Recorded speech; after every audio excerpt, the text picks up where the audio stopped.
नमस्कार, मैं हूं मनमोहन भट्ट।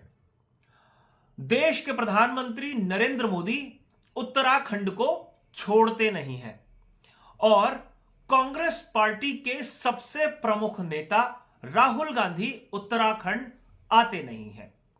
क्या कारण इन बातों का है, यह बात लेकर मैं आपके सामने हाजिर हुआ हूं। अगर हम चुनाव के संदर्भ में बात करें तो राहुल गांधी भारत जोड़ो यात्रा कर रहे हैं, राहुल गांधी भारत जोड़ो न्याय यात्रा कर रहे हैं, राहुल गांधी कई प्रकार से कई तरीके की रणनीति पर काम कर रहे हैं।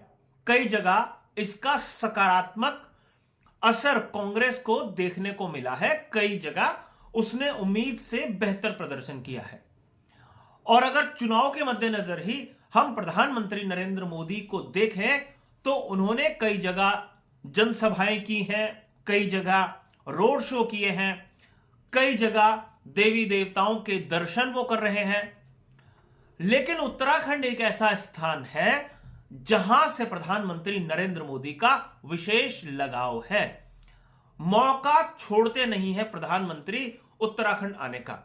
पहले केदारनाथ धाम, फिर बद्रीनाथ धाम और अब आदि कैलाश और कैलाश मानसरोवर की दिशा में जाने वाले मार्गों का उन्होंने एक तरीके से प्रचार कर दिया है।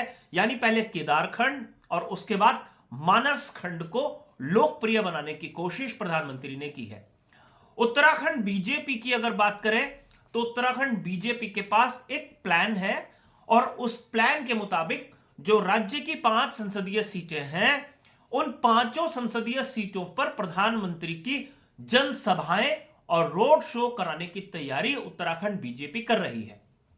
इसके उलट अगर आप देखें तो राहुल गांधी की जो न्याय यात्रा होनी है शुरू, उसका रूट या उसका स्थल उत्तराखंड का कोई भी शहर नहीं है। इससे अंदाजा लगता है कि उत्तराखंड राहुल गांधी के लिए या कांग्रेस के लिए कितना महत्वपूर्ण है और बीजेपी के लिए या प्रधानमंत्री नरेंद्र मोदी के लिए कितना महत्वपूर्ण है।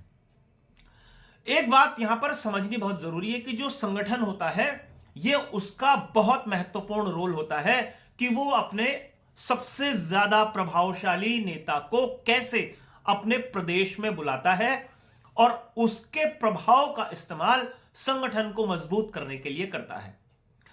अगर हम उत्तराखंड बीजेपी को देखें तो उसके प्रयास अपने हैं, जो अपने स्तर से वो प्रयास करते हैं, लेकिन दूसरी तरफ जो बीजेपी का टॉप लीडरशिप है उसके अपने एजेंडे होते हैं, अपने हिसाब से वो प्लान सेट करता है और इसके साथ साथ प्राइम मिनिस्टर ऑफिस भी बहुत सारी चीजों की रूपरेखा बनाता है और प्रधानमंत्री उत्तराखंड आकर कई तरीके के संदेश पूरे देश भर के मतदाताओं को देते हैं। जैसे पहले केदारनाथ धाम के नाम पर जो केदारनाथ आने वाले तीर्थयात्री हैं वो मतदाता भी हैं, तो उसी तरीके से उन्होंने उन्हें लुभाने की कोशिश की।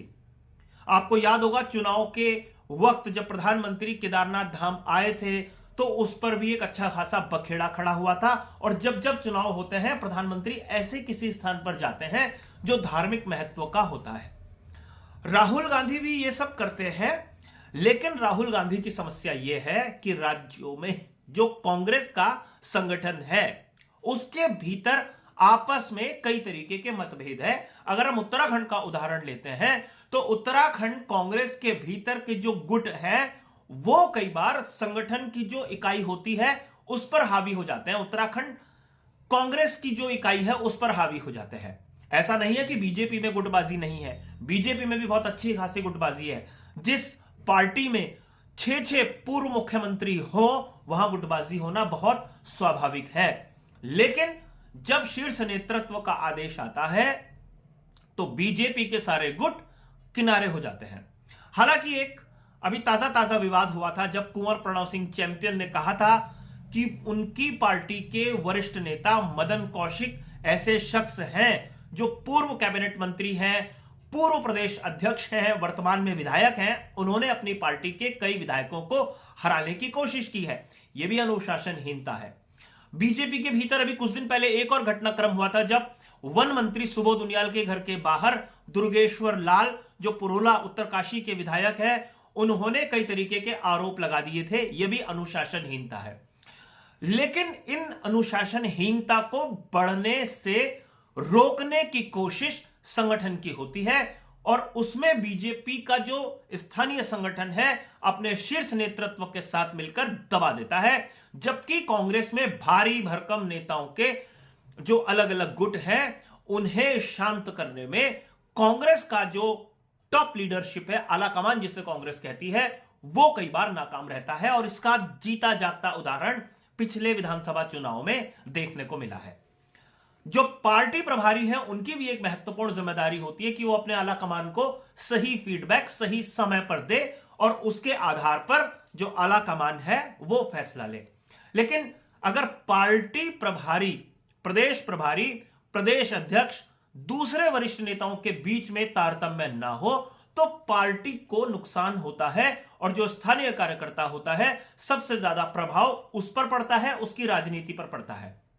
उत्तराखंड कांग्रेस में अब एक नई लीडरशिप तैयार की गई है। युवा है, करण बाहरा, उनको प्रदेश अध्यक्ष बनाया था। उन्हें भी हालांकि अगले साल 2 साल तो उन्हें हो ही गए हैं, लेकिन एक नया प्रयोग और किया है। जो देवेंद्र यादव प्रदेश प्रभारी थे उनको भी हटाया है कांग्रेस ने पिछले साल खत्म होते होते, और नई लीडरशिप के तौर पर कुमारी शैलजा को पार्टी का प्रदेश प्रभारी बनाया है। और शैलजा जो है वो 15 जनवरी को उत्तराखंड के दौरे पर आ रही हैं।